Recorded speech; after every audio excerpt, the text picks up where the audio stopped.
A very special good evening to all of you my lovely students. तो कैसे हैं आप लोग? उम्मीद है आप सभी लोग अच्छे होंगे, पढ़ाई भी अच्छी चल रही होगी।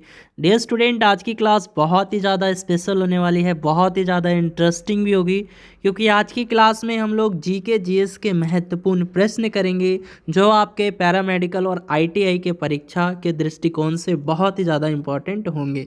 तो चलिए आज की क्लास को स्टार्ट करते हैं। तो क्लास को स्टार्ट करने से पहले एक छोटी सी रिक्वेस्ट है, यदि आप लोग हमारे चैनल पे नए हैं, पहली बार हैं, तो इस चैनल को सब्सक्राइब कर लीजिए और बेल आइकन को हिट कर लीजिए। वीडियो को स्टार्ट करने से पहले एक छोटी सी इन्फॉर्मेशन है आप सभी लोग के लिए। यदि आप बिहार यूपी झारखंड पैरामेडिकल 2022 की तैयारी करना चाहते हैं, बेहतरीन तरीके से पढ़ना चाहते हैं, तो अभी डाउनलोड कीजिए स्टडी विद रितेश एप्लीकेशन को और कीजिए अपने सभी कोर्सेज को अनलॉक मात्र 750 रुपीज़ में। अधिक जानकारी के लिए आप लोग दिए गए नंबर पर हमें कॉन्टैक्ट भी कर सकते हैं।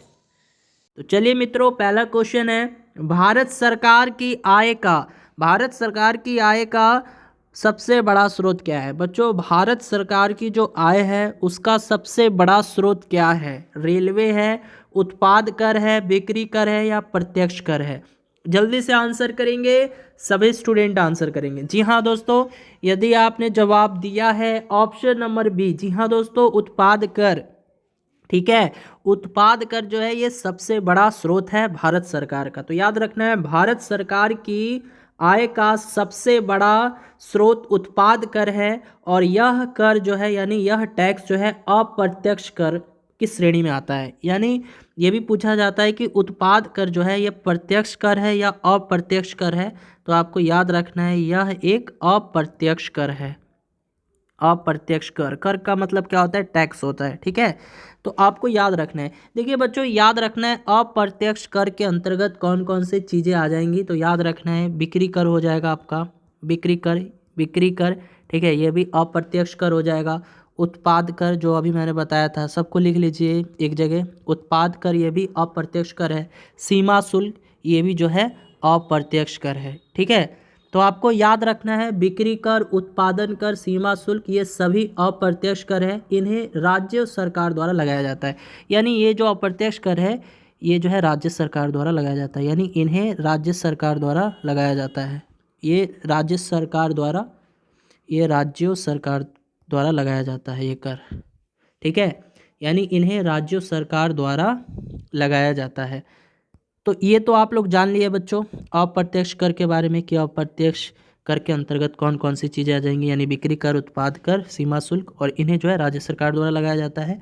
अब जान लेते हैं हम लोग प्रत्यक्ष कर के बारे में, तो इसके अंतर्गत कौन कौन सी चीज़ें आ जाएंगी, तो ये भी जान लीजिए। तो प्रत्यक्ष कर के अंतर्गत कौन कौन सी चीज़ें आ जाएंगी? आयकर आ जाएंगी। पूछ लेता है आयकर है क्या है, तो ये प्रत्यक्ष कर है, आयकर हो जाएगा, ये प्रत्यक्ष कर हो जाएगा, है ना। संपत्ति कर, संपत्ति कर, कर का मतलब टैक्स है। तो यहाँ पे देखिए प्रत्यक्ष कर के अंतर्गत कौन कौन सी चीज़ें आ जाएंगी? आयकर आ जाएगा, संपत्ति कर आ जाएगा, निगम कर आ जाएगा, ठीक है, निगम कर। तो ये सभी क्या है बच्चों? ये सभी जो है, ये आयकर, संपत्ति कर, निगम कर, ये सभी प्रत्यक्ष कर है, यानी डायरेक्ट टैक्स है ना। और इन्हें जो है केंद्र सरकार द्वारा लगाया जाता है, यानी ये कर जो है केंद्र सरकार द्वारा लगाया जाता है, केंद्र सरकार द्वारा, ठीक है। तो आपको याद रखना है इन सभी चीज़ों को। चलिए बढ़ते हैं अगले क्वेश्चन की तरफ। चलिए मित्रों, अगला प्रश्न है, राज्यसभा का सभापति कौन होता है? बच्चों, राज्यसभा का सभापति पूछा है, कौन होता है? राष्ट्रपति, उपराष्ट्रपति, प्रधानमंत्री या लोकसभा का अध्यक्ष? जल्दी से बताइएगा, सभी स्टूडेंट बताएंगे राज्यसभा का सभापति। जी हाँ दोस्तों, राज्यसभा का सभापति ये कौन होते हैं? तो ये देश के उपराष्ट्रपति होते हैं, यानी ऑप्शन नंबर बी जो है आपके इस क्वेश्चन का करेक्ट आंसर हो जाएगा। बात करेंगे राज्यसभा के बारे में, तो राज्यसभा एक स्थायी सदन होता है। कैसा सदन है ये बच्चों? स्थायी सदन है, इसे भंग नहीं किया जा सकता, ठीक है, इसे जो है भंग नहीं किया जा सकता। और वर्तमान में कुल सदस्यों की संख्या कितनी है इसमें बताइए? तो वर्तमान में राज्यसभा के कुल सदस्यों की संख्या कितनी है? वर्तमान में राज्यसभा के कुल सदस्यों की संख्या कितनी है? जल्दी से बताना है। तो जी हाँ दोस्तों, कुल सदस्यों की जो संख्या है वो 245 है। जी मित्रों, सही है सभी का, 245 है। और अधिकतम सीटों की संख्या कितनी है इसमें? अधिकतम तो अधिकतम जो है ये भी याद रखना है बच्चों, अधिकतम 250 है। ठीक है, अधिकतम सीटों की संख्या 250 है, लेकिन वर्तमान में राज्यसभा में अभी कुल कितनी सीट है, तो 245 है। ठीक है, और राज्यसभा का स्थायी सदस्य बनने के लिए उम्मीदवार की न्यूनतम आयु बताइए। तो राज्यसभा का मान लीजिए कोई उम्मीदवार सदस्य बनना चाहता है तो उसकी न्यूनतम आयु कितनी वर्ष होनी चाहिए। राज्यसभा का सदस्य बनने के लिए उम्मीदवार की न्यूनतम आयु क्या होनी चाहिए बताइए जल्दी से। तो जी हाँ दोस्तों, 30 वर्ष होनी चाहिए। ठीक है, 30 वर्ष होनी चाहिए। ठीक है, और ये राज्यसभा क्या है बच्चों, संसद का अंग है। इसको स्थायी सदन कहते हैं, यानी अपर हाउस भी कहते हैं। ये भी याद रखिएगा, इसको अपर हाउस यानी उच्च सदन भी कहते हैं। ठीक है, उच्च सदन भी कहते हैं इसको। ठीक है, याद रखना है इन सभी पॉइंट्स को। अब देखिए यहाँ से बात करेंगे, राष्ट्रपति बनने के लिए उम्मीदवार की न्यूनतम आयु कितनी वर्ष होनी चाहिए, तो 35 वर्ष होनी चाहिए। उपराष्ट्रपति बनने के लिए उम्मीदवार की न्यूनतम आयु तो 35 वर्ष होनी चाहिए। प्रधानमंत्री बनने के लिए उम्मीदवार की न्यूनतम आयु तो ये आपको याद रखना है 25 वर्ष होनी चाहिए। और लोकसभा का सदस्य बनने के लिए उम्मीदवार की न्यूनतम आयु तो ये 25 वर्ष होनी चाहिए। ठीक है, इन सभी प्रश्नों को एक बार फिर से देख लीजिएगा, नोट्स बना के पढ़िए, तभी जाकर आपको हमेशा याद हो जाएगा। ठीक है, हमेशा। चलिए मित्रों, अगला प्रश्न आ चुका है, कौन सा विषय समवर्ती सूची के अंतर्गत आता है, यानी कौन सा विषय कनकरेंट लिस्ट। समवर्ती सूची को क्या कहते हैं, कनकरेंट लिस्ट कहते हैं, याद रखिएगा, कनकरेंट लिस्ट। जल्दी से बताइएगा कौन सा सब्जेक्ट जो है कनकरेंट लिस्ट के अंतर्गत आ जाएगा। कृषि, शिक्षा, पुलिस, जनगणना। जल्दी से बताइए, जल्दी से बताना है, सभी स्टूडेंट बताएंगे जी कौन सा विषय समवर्ती सूची के अंतर्गत आता है।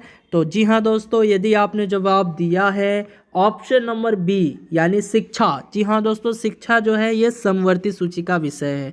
देखिए 3 सूचियाँ होती है, मैं बता देता हूँ। एक होती है बच्चों समवर्ती सूची, ठीक है, एक होती है संघ सूची, और एक होती है बच्चों राज्य सूची। ठीक है, समझ में आ रहा है बच्चों।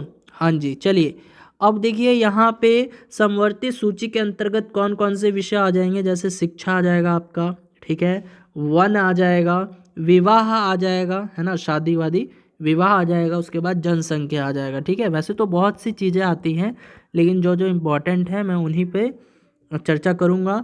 अब संघ सूची के अंतर्गत कौन कौन सी चीज़ें आ जाएंगी, जैसे बैंकिंग सेवा आ जाएगा, बैंकिंग, है ना, बैंकिंग से रिलेटेड काम ये संघ सूची के अंतर्गत आता है। रक्षा आ जाएगा, है ना, और एक जनगणना आ जाएगा, है ना, जनगणना। ठीक है, समझ में आ रहा है बच्चों। अब राज्य सूची के अंतर्गत कौन कौन सी विषय आ जाएंगे, तो कृषि आ जाएगा, याद रखिएगा, कृषि आ जाएगा, पुलिस आ जाएगा, भूमि सुधार आ जाएगा, पंचायती राज आ जाएगा। ठीक है, तो ये सभी आपको याद रखना है, ये सभी आपके एग्जाम पॉइंट ऑफ व्यू से इम्पॉर्टेंट हो जाते हैं। ठीक है बच्चों, चलिए बहुत अच्छी बात है, बढ़ते हैं अगले क्वेश्चन की तरफ। यदि क्लास इंटरेस्टिंग लग रही हो तो एक लाइक ज़रूर दे दीजिएगा, आपके एक लाइक से काफ़ी ज़्यादा मोटिवेट फील करता हूँ, काफ़ी अच्छा लगता है बच्चों। चलिए बढ़ते हैं अगले क्वेश्चन। चलिए मित्रों, अगला प्रश्न है, मेगास्थनीज की पुस्तक का नाम क्या है। मेगास्थनीज यह एक विद्वान थे और एक लेखक भी थे बच्चों। इनके द्वारा कई सारी पुस्तकें रचित की गई हैं, लिखी गई हैं। तो आपको बताना है मेगास्थनीज की पुस्तक का नाम क्या है। अर्थशास्त्र, कलहन, इंडिका या कौटिल्य। जल्दी से बताइएगा, सभी स्टूडेंट बताएंगे इस प्यारे से क्वेश्चन का आंसर। हाँ जी, बिल्कुल फास्ट बताना है, सभी स्टूडेंट बताइए। तो वेरी गुड, यदि आपने आंसर दिया है ऑप्शन नंबर सी, देन आपका आंसर सही है। तो मेगास्थनीज की पुस्तक का नाम क्या है, इंडिका। जी हाँ दोस्तों, इनके द्वारा जो रचित पुस्तक थी उस पुस्तक का नाम क्या था, इंडिका। ठीक है, अब देखिए यहाँ पे एक प्रश्न ये भी पूछ लेता है कि जो अर्थशास्त्र पुस्तक है ना, अर्थशास्त्र पुस्तक है, इसके रचयिता कौन है, तो कौटिल्य। ठीक है, कौटिल्य। ठीक है, याद रखना है, अर्थशास्त्र पुस्तक, अर्थशास्त्र क्या एक पुस्तक है, उस पुस्तक का रचयिता कौन है, कौटिल्य है। यानी इनका चाणक्य नाम भी है और इनको विष्णुगुप्त भी कहा जाता है, यानी इनका 3 नाम है बच्चों। ठीक है, विष्णुगुप्त भी इनको कहा जाता है। ठीक है, अब देखिए ये तो हो गया अर्थशास्त्र पुस्तक। यदि मैं आपसे पूछूं अर्थशास्त्र के जनक के रूप में हम लोग किसको जानते हैं, अर्थशास्त्र के जनक, अगर प्रश्न इस प्रकार पूछे कि अर्थशास्त्र के जनक के रूप में हम लोग किसको जानते हैं, तो ये जानते हैं हम लोग एडम स्मिथ जी को। किसको, एडम स्मिथ जी को। और देखिए बच्चों 2020 में एक क्वेश्चन पूछा गया था आपके पैरामेडिकल के एग्जाम में, एक पुस्तक है वेल्थ ऑफ नेशन। ठीक है, वेल्थ ऑफ नेशन, इस पुस्तक के रचयिता कौन है बच्चों, वेल्थ ऑफ नेशन पुस्तक के रचयिता कौन थे, तो याद रखना है एडम स्मिथ ही थे। ठीक है, तो भाई अर्थशास्त्र के जनक के रूप में एडम स्मिथ को जानते हैं और एडम स्मिथ के द्वारा ही लिखी एक पुस्तक थी वेल्थ ऑफ नेशन, जो आपके बिहार पैरामेडिकल 2020 के एग्जाम में पूछा जा चुका है। ठीक है, चलिए अब बात करेंगे यहाँ से कलहण। ठीक है, कलहण तो ये क्या है बच्चों, तो ये एक नाम है किसका, एक लेखक का नाम है। ठीक है, इनके द्वारा भी एक पुस्तक लिखी गई थी। कौन सी पुस्तक, राज तरंगिणी। ठीक है, एक पुस्तक है बच्चों राज तरंगिणी। ठीक है, राज तरंगिणी पुस्तक। तो आपसे पूछा जा सकता है कि राज तरंगिणी पुस्तक के रचयिता कौन है, तो कलहण थे, कलहण। ठीक है, याद रखना है। ओके, चलिए बढ़ते हैं अगले क्वेश्चन की तरफ। चलिए मित्रों, अगला प्रश्न है भारतीय सेना के सर्वोच्च सेना नायक है। भारतीय सेना के सर्वोच्च सेना नायक कौन है, राष्ट्रपति, प्रधानमंत्री, रक्षा मंत्री या उच्चतम न्यायालय के मुख्य न्यायाधीश। जल्दी से बताइएगा, भारतीय सेना के सर्वोच्च सेना नायक यानी तीनों सेनाओं के प्रधान। प्रश्न इस प्रकार भी पूछा जा सकता है कि तीनों सेनाओं के प्रधान कौन होते हैं बच्चों, तो ये देश के राष्ट्रपति होते हैं। यानी ऑप्शन नंबर ए जो है आपके इस क्वेश्चन का करेक्ट आंसर हो जाएगा। ठीक है, बात करेंगे देश के राष्ट्रपति वर्तमान समय में कौन है, तो आप सभी जानते हैं कौन है, जल्दी से बताइए। तो वेरी गुड, कौन है बच्चों, रामनाथ कोविंद जी हैं। कौन है, रामनाथ कोविंद जी हैं, है ना, याद रखना है। प्रधानमंत्री नरेंद्र मोदी जी हैं, आपको मालूम होगा। और रक्षा मंत्री कौन है बच्चों, जल्दी से बता दीजिए। तो जी हाँ, रक्षा मंत्री कौन है, तो जी हाँ जल्दी बताइए, वर्तमान समय में रक्षा मंत्री कौन है, तो राजनाथ सिंह जी हैं, है ना। कौन, राजनाथ सिंह, याद रखना है आपको बच्चों, राजनाथ सिंह। ठीक है, अब यदि मैं आपसे पूछूं उच्चतम न्यायालय के मुख्य न्यायाधीश कौन है वर्तमान समय में, तो ये एन.वी. रमन जी हैं। कौन है, एन.वी. रमन जी हैं, ये भी आपको याद रखना है। चलिए बढ़ते हैं अगले क्वेश्चन की तरफ। चलिए मित्रों, अगला प्रश्न आ चुका है, सर्वोच्च न्यायालय के मुख्य न्यायाधीशों की सेवानिवृत्त की उम्र क्या होती है। आपको बताना है सुप्रीम कोर्ट में जो चीफ जस्टिस होते हैं उनका रिटायरमेंट की उम्र क्या होती है, यानी उनकी सेवानिवृत्त की आयु क्या निर्धारित की गई है, उनका रिटायरमेंट का उम्र को क्या निर्धारित किया गया है, बताइए। 60 वर्ष, 62 वर्ष, 65 वर्ष या 70 वर्ष। जल्दी से बताएंगे, सभी स्टूडेंट बताएंगे। जी हाँ दोस्तों, बिल्कुल फास्ट आंसर कीजिए, जल्दी से बताइए। सर्वोच्च न्यायालय के मुख्य न्यायाधीशों की सेवानिवृत्त की उम्र क्या होती है, तो जी हाँ दोस्तों, यदि आप लोग जवाब दे रहे हैं ऑप्शन नंबर सी यानी 65 वर्ष, देन आपका आंसर सही है। ठीक है, तो 65 वर्ष जो है इस क्वेश्चन का राइट आंसर हो जाएगा। ठीक है, अब यदि मैं आपसे ये पूछूं कि सर्वोच्च न्यायालय में कुल न्यायाधीशों की संख्या कितनी है, क्या आप लोग बता सकते हो। सर्वोच्च न्यायालय यानी सुप्रीम कोर्ट जिसको इंग्लिश में कहते हैं, तो सुप्रीम कोर्ट में कुल न्यायाधीशों की संख्या बता दीजिए, कुल न्यायाधीशों की संख्या। जी हाँ दोस्तों, कुल न्यायाधीशों की संख्या कितनी है, तो बच्चों सुप्रीम कोर्ट में कुल न्यायाधीशों की जो संख्या है वो कितनी है, 34 है। अब इस 34 में से एक जो है वो चीफ जस्टिस होते हैं, एक चीफ जस्टिस हो जाएंगे और 33 जो है अन्य न्यायाधीश हो जाएंगे। ठीक है, और अगर मैं आपसे ये पूछूं कि सर्वोच्च न्यायालय के मुख्य न्यायाधीश की नियुक्ति कौन करता है, यानी सुप्रीम कोर्ट के जो चीफ जस्टिस होते हैं ना, सुप्रीम कोर्ट के जो चीफ जस्टिस हैं उनकी नियुक्ति किसके द्वारा होती है, तो देश के राष्ट्रपति के द्वारा होती है। ये भी आपको याद रखना है। ठीक है, चलिए बढ़ते हैं अगले क्वेश्चन की तरफ। चलिए मित्रों, अगला प्रश्न है, भारत ने पोखरण में अपना पहला परमाणु परीक्षण कब किया था। बच्चों, भारत ने अपना परमाणु परीक्षण किया था राजस्थान के पोखरण में, है ना। तो ये किस वर्ष किया गया था, 1964 वर्ष में, 1974 वर्ष में, 1984 में या 1987 में। जल्दी बताना है, भारत ने पोखरण में अपना पहला परमाणु परीक्षण कब किया था। तो जी हाँ मेरे प्यारे मित्रों, यदि आप लोग जवाब दे रहे हैं option number B, option number B यानी 1974 वर्ष में, तो याद रखना है पूरा डेट है 18 मई 1974। ठीक है, तो 18 मई 1974 में भारत ने पहला परमाणु परीक्षण किया था, कहाँ, राजस्थान के पोखरण में। अच्छा, दूसरा परमाणु परीक्षण कब किया गया था, बता सकते हो। भारत ने दूसरा परमाणु परीक्षण कब किया था, ये तो था पहला परमाणु परीक्षण, है ना। दूसरा आपको बताना है ये किस वर्ष हुआ था, दूसरा परमाणु परीक्षण ये कब किया गया था भारत के द्वारा, तो ये किया गया था 2 मई 1998, ये भी याद रखना है, 2 मई 1998 में किया गया था। चलिए बढ़ते हैं अगले क्वेश्चन की तरफ। चलिए मित्रों, अगला प्रश्न आ चुका है। विश्व का पहला धर्म है, विश्व का पहला धर्म कौन है? सिख है, हिंदू है, इस्लाम है, इनमें से कोई नहीं। जल्दी से बताइएगा, विश्व का पहला धर्म। जी हाँ, विश्व का पहला धर्म कौन सा है? तो वेरी गुड स्टूडेंट, यदि आपने जवाब दिया है ऑप्शन नंबर बी यानी हिंदू, देन आपका आंसर सही है। तो विश्व का जो पहला धर्म है वो हिंदू है, आपको याद रखना है। चलिए डियर स्टूडेंट, अगला प्रश्न है न्यूजीलैंड। न्यूजीलैंड का राष्ट्रीय चिन्ह क्या होता है? बताइए, न्यूजीलैंड जो कि एक देश है और इसका राष्ट्रीय चिन्ह क्या है? बैटल, कमल, कीवी, ईगल। जल्दी से बता दीजिएगा प्यारे बच्चों, बहुत ही लाजवाब प्रश्न है। तो वेरी गुड, यदि आपने जवाब दिया है ऑप्शन नंबर सी यानी कीवी, देन आपका आंसर सही है।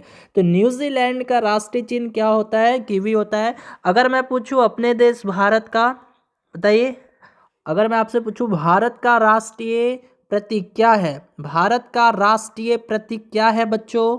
भारत का राष्ट्रीय प्रतीक क्या है? तो जी हाँ दोस्तों, अशोक चक्र। वेरी गुड, यदि आपने आंसर दिया है अशोक चक्र, देन आपका आंसर सही है। ठीक है, चलिए बढ़ते हैं अगले क्वेश्चन की तरफ। चलिए मित्रों, अब अगला प्रश्न आ चुका है बेसबॉल। बेसबॉल में खिलाड़ियों की संख्या होती है बच्चों। बेसबॉल एक गेम है, जिस प्रकार क्रिकेट, हॉकी है ना गेम है, ठीक उसी प्रकार बेसबॉल एक गेम है। और बेसबॉल में खिलाड़ियों की संख्या पूछी गई है 11, 9, 7, 5। जल्दी से बताइएगा। हाँ जी, बिल्कुल फास्ट। तो बेसबॉल में खिलाड़ियों की जो संख्या होती है, वेरी गुड स्टूडेंट, यदि आपने आंसर दिया है ऑप्शन नंबर बी यानी 9, देन आपका आंसर सही है। तो बेसबॉल में खिलाड़ियों की कुल संख्या कितनी होती है? 9 होती है। ठीक इसी प्रकार वॉलीबॉल में भी पूछ लेता है। वॉलीबॉल में जल्दी बताइए, वॉलीबॉल में, वॉलीबॉल बताइए, वॉलीबॉल में खिलाड़ियों की संख्या कितनी होती है? वॉलीबॉल में खिलाड़ियों की संख्या जल्दी से बताना है। वॉलीबॉल में खिलाड़ियों की संख्या कितनी हो जाएगी? तो वेरी गुड स्टूडेंट, यदि आप लोग जवाब दे रहे हैं 6, देन आपका आंसर सही है, तो याद रखना है। चलिए स्टूडेंट, बढ़ते हैं अगले क्वेश्चन की तरफ। अगला प्रश्न आ जाता है मेक मोहन रेखा। मेक मोहन रेखा जो है किन दो देशों के बीच की सीमा रेखा है? यानी मेक मोहन रेखा जो है ये 2 देशों के बीच की सीमा रेखा है। तो बताइए वो दोनों देश कौन कौन से हैं? भारत और पाकिस्तान, जर्मनी और पोलैंड, भारत और चीन, या पाकिस्तान और अफगानिस्तान? जल्दी से बताइएगा। मेक मोहन रेखा, जी हाँ दोस्तों, मेक मोहन रेखा जो है किन 2 देशों के बीच की सीमा रेखा है? तो वेरी गुड, यदि आपने जवाब दिया है ऑप्शन नंबर सी यानी भारत और चीन, देन आपका आंसर सही है। ठीक है, अब यदि आपसे ये पूछे भारत और पाकिस्तान के बारे में पूछे, सपोज कीजिए प्रश्न इस प्रकार है कि भारत और पाकिस्तान के बीच की सीमा रेखा को किस नाम से जानते हैं? बताइए, भारत और पाकिस्तान के बीच की सीमा रेखा को किस नाम से जानते हैं? तो ये भी याद रखिएगा, रेड क्लिफ रेखा है ना, रेड क्लिफ रेखा के नाम से जानते हैं, याद रखना है स्टूडेंट। अब यदि आपसे पूछे जर्मनी और पोलैंड के बीच की सीमा रेखा को किस नाम से जानते हैं? बताइए, जर्मनी और पोलैंड के बीच की सीमा रेखा को किस नाम से जानते हैं? तो ये भी याद रखिएगा, ऑर्डर निसेस लाइन, ऑर्डर निसेस लाइन। ठीक है, ऑर्डर निसेस लाइन के नाम से जानते हैं हम लोग। ठीक है, बहुत अच्छा। ठीक है बच्चों, अब यहाँ पे पाकिस्तान और अफगानिस्तान के बारे में भी बात कर लें। तो पाकिस्तान और अफगानिस्तान के बीच की सीमा रेखा को किस नाम से जानते हैं? डूरंड रेखा के नाम से जानते हैं। ठीक है, डूरंड रेखा। याद रखना है, जितने भी इंपॉर्टेंट फैक्ट्स पॉइंट्स बता रहा हूँ आप सभी को नोट डाउन करते हुए चलिएगा। चलिए मूव करते हैं अगले क्वेश्चन की तरफ। चलिए मित्रों, अगला प्रश्न है किस ग्रह को लाल ग्रह कहते हैं? बताइएगा, कौन सा प्लैनेट है जिसको रेड प्लैनेट के नाम से जानते हैं? मंगल यानी मार्स, शुक्र यानी वीनस, पृथ्वी यानी अर्थ, बुध यानी मरकरी। जल्दी से बताइएगा, किस ग्रह को लाल ग्रह कहते हैं? तो जी हाँ दोस्तों, मंगल ग्रह को, है ना, मंगल ग्रह को जो है लाल ग्रह के नाम से जानते हैं। शुक्र को क्या कहा जाता है बच्चों? मैंने कई बार बता चुका हूँ, पृथ्वी की जुड़वा बहन के नाम से इसको जानते हैं। पृथ्वी की जुड़वा बहन कह लो, है ना, या फिर भोर का तारा, सांझ का तारा, और ये सौर मंडल का सबसे गर्म ग्रह भी है। बात करेंगे पृथ्वी, तो पृथ्वी को नीला ग्रह कहा जाता है ना, नीला ग्रह कहा जाता है। बात करेंगे बुध के बारे में, तो बुध जो ग्रह है ये सौर मंडल का सबसे छोटा ग्रह है, सबसे छोटा ग्रह है, ये भी आपको याद रखना है। चलिए बढ़ते हैं अगले क्वेश्चन की तरफ। चलिए डियर स्टूडेंट, अगला प्रश्न आ चुका है। केरल की शास्त्रीय नृत्य शैली होती है, यानी केरल जो कि एक स्टेट है, राज्य है, वहाँ की शास्त्रीय नृत्य शैली क्या है? कथक है, कुचिपुड़ी है, कथकली है, इनमें से कोई नहीं है। जल्दी से बता दीजिए प्यारे बच्चों, बेहद इजी क्वेश्चन है, बहुत ही लाजवाब प्रश्न है और सभी स्टूडेंट इस क्वेश्चन का राइट आंसर बताएंगे। बिल्कुल फास्ट आंसर कीजिए। तो वेरी गुड, यदि आपने जवाब दिया है ऑप्शन नंबर सी। जी हाँ दोस्तों, ऑप्शन नंबर सी, यानी केरल की जो शास्त्रीय नृत्य शैली होती है वो कथकली होती है। ठीक है, कथक जो है ये कहाँ का नृत्य शैली है? तो ये उत्तर प्रदेश का। ठीक है, याद रखिएगा, उत्तर प्रदेश की नृत्य शैली कौन सी है? कथक है, याद रखना है। और कुचिपुड़ी ये कहाँ की नृत्य शैली है? तो ये आंध्र प्रदेश की नृत्य शैली है। ठीक है, आंध्र प्रदेश की नृत्य शैली है ये, है ना, याद रखना है। अच्छा चलिए, एक क्वेश्चन मैं आपसे पूछना चाहता हूँ, बताइएगा तमिलनाडु के बारे में बताइए। तमिलनाडु इम्पॉर्टेंट हो जाता है यहाँ का। तमिलनाडु की शास्त्रीय नृत्य शैली क्या होती है? तमिलनाडु की शास्त्रीय नृत्य शैली क्या है? चलिए, ये क्वेश्चन का आंसर जो है आपको वीडियो के कमेंट सेक्शन में देना होगा। ठीक है, तो चलिए मूव करते हैं अगले क्वेश्चन की तरफ। चलिए मित्रों, अगला प्रश्न है, विश्व कैंसर दिवस कब मनाया जाता है? बताइएगा, विश्व कैंसर दिवस 4 फरवरी, 1 फरवरी, 8 मई या 18 अप्रैल? जल्दी से बताइएगा, विश्व कैंसर दिवस कब सेलिब्रेट किया जाता है, कब मनाया जाता है? तो वेरी गुड स्टूडेंट, ये मनाया जाता है 4 फरवरी को। जी हाँ दोस्तों, 4 फरवरी को जो है विश्व कैंसर दिवस के रूप में मनाते हैं हम लोग। ठीक है, चलिए बढ़ते हैं अगले क्वेश्चन की तरफ। तो चलिए प्यारे बच्चों, आज की क्लास का लास्ट क्वेश्चन रहेगा और ये क्वेश्चन आ चुका है। राष्ट्रीय ध्वज की लंबाई और चौड़ाई का जो रेशियो होता है वो क्या होता है? यानी राष्ट्रीय ध्वज जो है हमारा तिरंगा, उसकी लंबाई और चौड़ाई का जो अनुपात है वो क्या होता है? 3:1, 3:2, 2:3, 2:1। जल्दी से बताइए। तो जी हाँ प्यारे मित्रों, यदि आपने जवाब दिया है, क्या बताइए क्या जवाब होगा? जल्दी से बताइए। तो वेरी गुड स्टूडेंट, यदि आपने आंसर दिया है ऑप्शन नंबर बी, देन आपका आंसर सही है। तो राष्ट्रीय ध्वज यानी तिरंगा की लंबाई और चौड़ाई का जो रेशियो है 3:2 में है, आपको याद रखना है। ठीक है बच्चों, चलिए, यानी लंबाई जो है 3 है और चौड़ाई जो है 2 है। ठीक है, अच्छा मैं आपसे एक और क्वेश्चन पूछना चाहता हूँ, बताइएगा राष्ट्रीय ध्वज यानी भारत की शान तिरंगे का निर्माण किसके द्वारा किया गया था? तो चलिए, ये क्वेश्चन भी आपको एज ए होमवर्क के रूप में दिया जाता है, आप लोग वीडियो के कमेंट सेक्शन में बताइएगा। यानी राष्ट्रीय ध्वज यानी भारत की शान तिरंगे, राष्ट्रीय ध्वज यानी तिरंगे का, है ना, राष्ट्रीय ध्वज यानी तिरंगे का निर्माण किसके द्वारा किया गया था? ठीक है, किसके द्वारा किया गया था?